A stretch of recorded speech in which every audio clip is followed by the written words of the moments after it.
আমরা সেই শিশুদের যত্ন নিয়েছি যাদের মধ্যে মেধা লুকিয়ে আছে।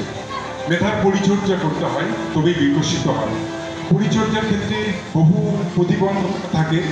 কিভাবে আমরা সেই প্রতিবন্ধকতাকে কাটিয়ে উঠব, এ বিষয়ে খুব সংক্ষেপে দু চার কথা বলবেন আজকের আয়োজনের অন্যতম কর্ণধার এবং শ্রীতীর্থ নাট্য মন্দিরের অন্যতম কর্তা ব্যক্তিত্ব সম্মানীয় দুর্গাবাবু। আমি মাইক্রোফোন তার হাতে তুলে দিচ্ছি।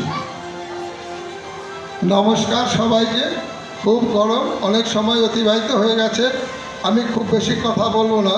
প্রথমে আমি ধন্যবাদ জানাই কে এডুকেশনাল সোসাইটির কর্ণধার যারা আছেন এবং মঞ্চে উপবিষ্ট যারা বিশেষ অতিথিবর্গ আছে, এবং তার থেকেও বড় যে খুদে ছাত্রছাত্রীরা এবং তাদের অভিভাবকরা যারা দীর্ঘ সময় ধরে এই গরমের মধ্যে এই রকম অনুষ্ঠানকে সাফল্যমণ্ডিত করবার জন্য ধৈর্য ধরে বসে আছে।